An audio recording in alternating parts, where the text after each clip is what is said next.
بسم اللہ الرحمن الرحیم۔ مہتاب حیدر ایک نئے ایپیسوڈ کے ساتھ آپ کی خدمت میں حاضر ہے، اور آج جس شخصیت کو میں نے دعوت دی ہے، میں کافی عرصے سے ان کے ساتھ ریکویسٹ کرنے میں مصروف تھا۔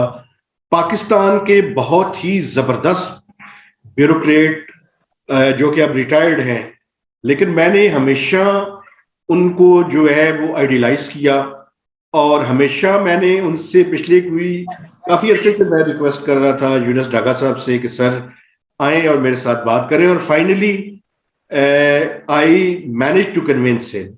سر تھینک یو ویری مچ، آپ نے مجھے ٹائم دیا۔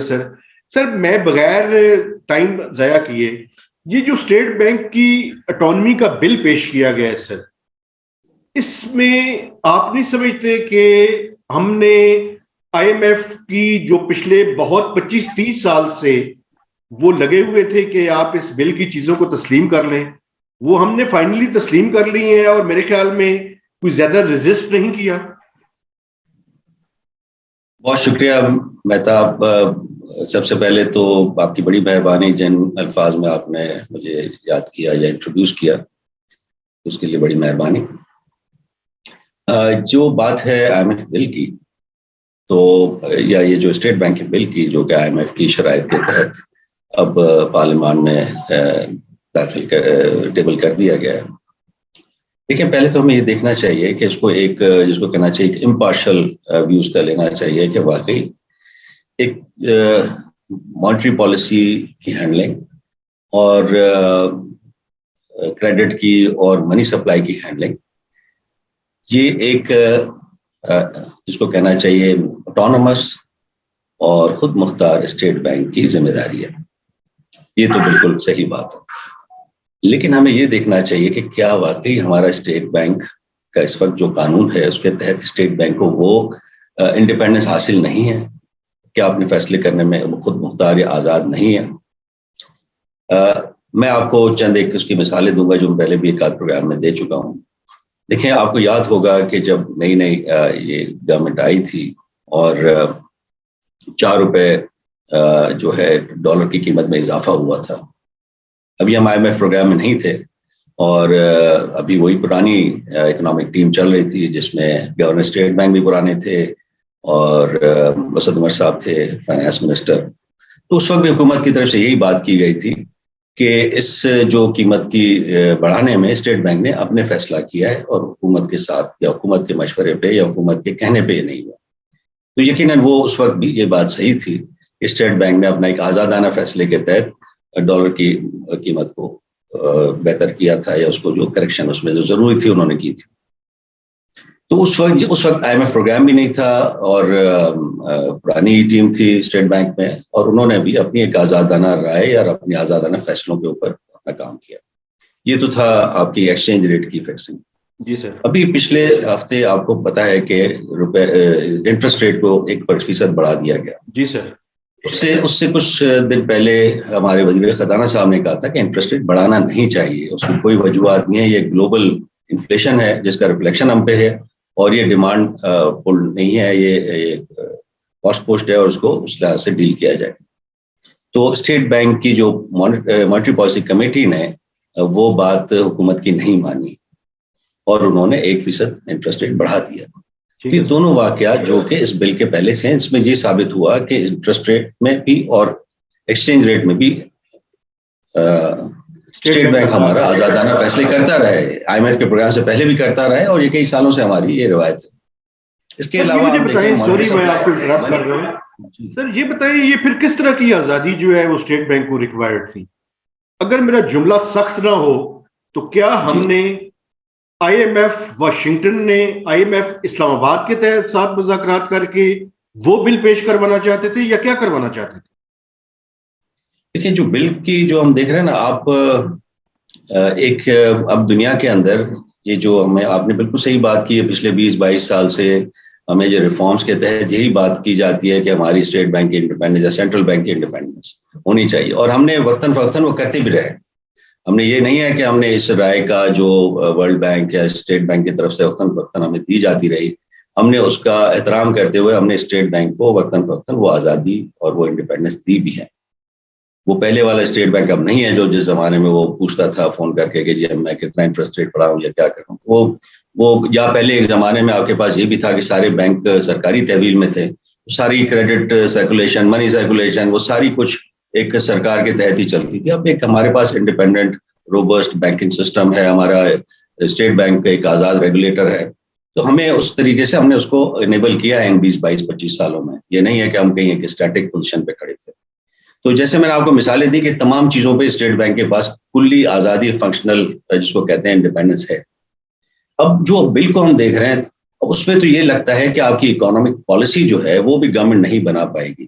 گورنمنٹ ایک ایسی اکنامک پالیسی کہ جس کے تحت آپ فسکل اور مانیٹری دونوں پالیسیوں کا ساتھ چلائیں. اب یہ نہیں ہو سکتا کہ آپ ایک انڈیپینڈنٹلی اکنامک, کیونکہ آپ دیکھیں ہماری مانیٹری پالیسی ہے اس کا سیدھا امپیکٹ آتا ہے ہماری فسکل پالیسی کے اوپر. ہماری فسکل اسپیس پہ سیدھی مار آتی ہے. جب بھی انٹرسٹ ریٹ بڑھتا ہے آپ کے 100-200 ارب روپے سالانہ اخراجات بڑھ جاتے ہیں. 1% اگر آپ کا انٹرسٹ ریٹ ہم بڑھاتے ہیں.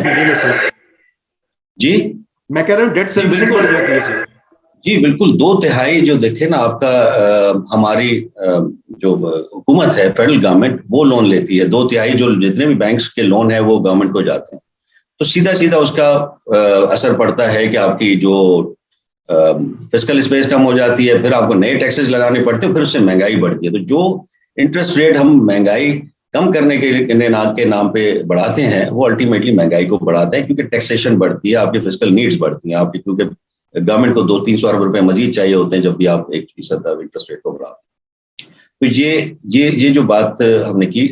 اب جو اس میں جو بل کے اندر ہے, بل کے اندر آپ یہ دیکھ لیں کہ وہ سارا میکینزم کہ جس کے تحت اسٹیٹ بینک کو ایک گورنمنٹ کے ماتحت ہونا چاہیے, وہ گورنمنٹ اور پارلیمنٹ کے ماتحت ہونا چاہیے. یہ ضرور اس کی اپنی فنکشنل انڈیپینڈنس ہونی چاہیے, اس میں کوئی بھی انٹرفیئرنس نہیں ہونی چاہیے, لیکن ایک پالیسی کے تحت اس کو پابند ہونا چاہیے. اگر اکنامک پالیسی کے تحت آپ نہیں چلیں گے, آپ بار بار آپ کو اب آپ یہ دیکھیں IMF پروگرام شروع ہونے سے پہلے ہمارا فسکل ڈیفیسٹ کہاں تھا اور IMF پروگرام کے بعد ہمارا فسکل ڈیفیسٹ کہاں پہنچ گیا. تو IMF کے پروگرام میں تو دونوں ڈیفیسٹ کو آپ کو دیکھنا ہوتا ہے نا, آپ کو کرنٹ اکاؤنٹ ڈیفیسٹ کو بھی دیکھنا ہوتا ہے اور فسکل ڈیفیسٹ کو بھی دیکھنا. اگر آپ کرنٹ اکاؤنٹ ڈیفیسٹ کو تو آپ دیکھ لیں وہیں پہ موجود ہے جہاں پہ 2 سال پہلے تھا, اور فسکل ڈیفیسٹ خراب ہو چکا ہے. تو اس پروگرام سے بہتری کیا ہوئی ہماری اکانومی میں, یہ مجھے سمجھ نہیں ہے. سر تھوڑا سا میں اپنے دیکھنے والوں کو بتا دوں, IMF کے پروگرام سے پہلے 5.5 سے 6% کے درمیان ہمارا فسکل ڈیفیسٹ کھڑا تھا. اب جو ایوریج فسکل ڈیفیسٹ ہے وہ 6 to 8% کے درمیان کھڑا ہے. تو سر کی بات بالکل ٹھیک ہے کہ وہ ساری سچویشن ورسٹ ہوئی ہے. سر 9% کی بنیادی وجہ انٹرسٹ ریٹ ہے سر. جی بالکل, آپ دیکھ لیں آپ کے کوئی بھی اخراجات نہیں بڑھا, ڈیفینس کے اخراجات بھی کافی کم مطلب کیپ کر کے چل رہے ہیں, آپ کا ڈیولپمنٹ کے اخراجات بھی آپ کو کم کرنا پڑ رہے ہیں. تو آپ کے صرف اور صرف اخراجات صرف انٹرسٹ بیس کے اوپر انٹرسٹ کے اوپر ہو رہے ہیں, جس کے اوپر ڈیٹ سروسنگ پہ ہو رہے ہیں, اور ہم کسی طرح سے بھی اس کو جو ہے یہ ہمیں نظر نہیں آ رہا کہ انٹرسٹ ریٹ کے بڑھانے سے انفلیشن کو کنٹرول کرنے میں کامیابی ہوئی, کیونکہ یہ سارا کا سارا جو 2/3 میں نے جیسے عرض کیا سے زیادہ وفاقی حکومت لیتی ہے لونز بینک سے, اور اس کا امپیکٹ پھر الٹیمیٹلی ٹیکس پیئر پہ آتا ہے اور ہماری فسکل اسپیس پہ آتا ہے. اچھا سر, یہ جو اس بل کے اندر monetary and fiscal coordination board جو کہ بیسیکلی کوآرڈینیشن کے لیے تھا سر, اس کو بھی ابالش کرنے کی جو ہے وہ تجویز دی گئی ہے, اس کے بارے میں آپ کا کیا خیال ہے سر؟ حالانکہ وہ ایک بہت ہی جس کو کہنا مائلڈ سا بورڈ تھا بیچارہ, اور کبھی بھی اسٹیٹ بینک گورنر نہیں سنتے تھے. اکثر یہی ہوتا تھا کہ جب گورنر اسٹیٹ بینک کہا جاتا تھا کہ آپ انٹرسٹ ریٹ کم کریں یا زیادہ, انہوں نے کہا جی یہ فیصلہ MPC میں ہوگا, یہ فیصلہ میں یہاں نہیں کر سکتا ہوں. تو ان کو صرف ایک گائیڈ لائن یا سجیشن یا ان کو ایک گزارش کی جاتی تھی میٹنگ کے دوران کہ دیکھ لیجیے گا, یہ بھی کچھ ہماری رائے ہے, اس کو اپنی میٹنگ کے دوران دیکھ لیجیے گا. اور میٹنگ کے دوران پہ جب فائنانس سیکرٹری بیٹھتے تھے تو وہ اپنی رائے کا یا جو مانیٹری پالیسی جو بورڈ کی باتیں ہوتی تھی وہاں پہ دہرا دیتے تھے. لیکن اکثر یہ ہوتا تھا کہ وہ MPC اپنا فیصلہ کرتی ہے, اور یہ ہونا بھی چاہیے کہ MPC کو ایک انڈیپینڈنٹ ہونا چاہیے. لیکن میں آپ کو بتاؤں کہ میرا جو اپنا تجربہ MPC کا رہا ہے وہ تو بڑا ہی ایک جس کو کہنا چاہیے کہ MPC گورنر کے اتنے کنٹرول میں ہوتی ہے کہ وہ کوئی بھی اپنا فیصلہ نہیں کرتے انڈیپینڈنٹ. آپ اس کی مثال آپ لے لیجئے کہ جب یہ IMF کا پروگرام جب شروع ہوا تھا 2019 کے شروع میں, 2019 کے آخر میں آپ دیکھ لیں کہ انٹرسٹ ریٹ بلکہ مڈل سے ہی 2019 کے مڈل سے آخر تک انٹرسٹ ریٹ کو بڑھا دیا گیا تھا 13.5% تک. جی 13.25. اس وقت ہمارا انفلیشن 8% تھا. کسی نے MPC میں اٹھ کے نہیں کہا کہ بھائی گورنر صاحب آپ کہاں لے کے جا رہے ہیں ہمارے انٹرسٹ ریٹ کو, اور کیوں لے کے جا رہے ہیں, اور اس سے جو معیشت کے اوپر کیا اثر پڑے گا اور اس کے وفاقی جو فسکل ہے وہ کہاں جا کے پہنچے گا ڈیٹ سروسنگ، اور عام انڈسٹریلسٹ کو کیوں مہنگی آپ دے رہے ہیں جبکہ اس وقت ہمارا انفلیشن 8-8.5% تھا اس وقت. تو میں تو سمجھتا ہوں MPC بہت زیادہ کنٹرول میں ہوتی ہے گورنمنٹ اسٹیٹ بینک کے، اس کو مزید آزاد ہونا چاہیے. ایک اس کو میں سمجھتا ہوں انڈیپینڈنس آف MPC کو اچھی طرح ری انفورس کرنا چاہیے. مسئلہ یہ ہوتا ہے کہ MPC کے ممبرس بھی نامینیٹڈ ہوتے ہیں، تو وہ اس کا کوئی طریقہ ایسا ہونا چاہیے کہ تھرڈ پارٹی کی طرف سے ہو نامینیٹڈ، تاکہ وہ اسٹیٹ بینک کی مینجمنٹ سے بھی ایک آزادانہ اپنا فیصلہ دے سکیں. بالکل ٹھیک ہے سر. اچھا سر، ایک بورڈ جو ہے جو اس بل میں رکھا گیا ہے اس میں تو سیکرٹری فائنانس ہیں سر، لیکن ایک ایگزیکٹو کمیٹی بنا دی گئی ہے سر. میرے خیال میں وہ کیا مقصد ہے سر؟ اس کی کچھ چیز آپ کو سمجھ آئی ہو کہ اس کا مقصد کیا ہے ایگزیکٹو کمیٹی بنانے کا؟ نارملی یہ ہوتا ہے کہ بورڈز کی میٹنگیں اتنی ریگولر نہیں ہوتی ہیں، تو ایگزیکٹو کمیٹی زیادہ ریگولرلی مل کے اور ڈے ٹو ڈے کو جو بورڈ کے فیصلے ہیں ان کو ایگزیکیوٹ کرنے میں بورڈ کی مدد کرے. بہرحال میں اپنے طور پہ یہ سمجھتا ہوں کہ یہ تو ایک اچھا فیصلہ ہوا ہے کہ بورڈ کو انہوں نے ایک انڈیپینڈنٹ رکھا، اس کی نامینیشن بھی گورنمنٹ نے اپنے پاس رکھی ہے. لیکن اوور آل اسٹیٹ بینک کو وفاقی حکومت کے ماتحت ایک ادارہ ہونا چاہیے جس کے پاس فل فنکشنل آٹونومی ہو. ٹھیک ہے سر. اچھا سر، ایک جیسے آپ دیکھ لیں فار ایگزامپل میں آپ کو بتاؤں، ایک مثال آپ کو چھوٹی سی دیتا ہوں، جیسے نیپرا ہے، اوگرا ہے. میں آپ کو بتاؤں نیپرا جو ہے اتنا انڈیپینڈنٹلی چلتا ہے گورنمنٹ سے اور کافی عرصے تک رہا. پچھلی گورنمنٹ میں آپ کو پتا ہے کتنا مسئلہ تھا کہ نیپرا کو اکثر وہ دیتے تھے کوئی نہ کوئی کچھ سجیشن یا انسٹرکشن، تو نیپرا اپنے فیصلے کرتے. تو اس طرح ریگولیٹرز اپنی ایک اتھارٹی اور انڈیپینڈنس چلا سکتے ہیں گورنمنٹ کے ساتھ رہتے ہوئے بھی. یہ ضروری نہیں کہ اس کو بالکل گورنمنٹ سے الگ کر دیا جائے، کیونکہ اس کے بڑے نقصانات ہوتے ہیں. ہر مانیٹری فیصلہ جو ہوتا ہے اس کا ڈائریکٹ امپیکٹ گورنمنٹ کے یا تو اپنے بجٹ کے اوپر آتا ہے، ٹیکس پیئر کے اوپر آتا ہے، یا پھر عوام کے لیے اس کے پولیٹیکل ایک امپلیکیشنز ہوتے ہیں. دونوں صورتوں میں ایک الیکٹڈ گورنمنٹ کے یہ اختیار میں ہونا چاہیے کہ وہ اسٹیٹ بینک کو کی رہنمائی کر سکے. انٹرفیئرنس ڈیفینیٹلی نہیں ہونی چاہیے، انڈیپینڈنس ہونی چاہیے. اچھا سر، میں یہ پوچھ رہا تھا کہ یہ جو سینٹرل بینک کی بوروئنگ ہے، سینٹرل بینک سے بوروئنگ پہ پابندی ہے، اگر خدا نخواستہ جنگ ہو جائے، کوئی ڈیزاسٹر آ جائے، تو اس صورتحال میں کیا ہوگا سر؟ اور کیا بینکوں کو بہت ہی کھلی چھٹی نہیں دی گئی کہ وہ ڈکٹیٹ کریں حکومت کی پالیسیز کو، اور جس طرح کے پچھلے دنوں میں انہوں نے کرتے رہے ہیں؟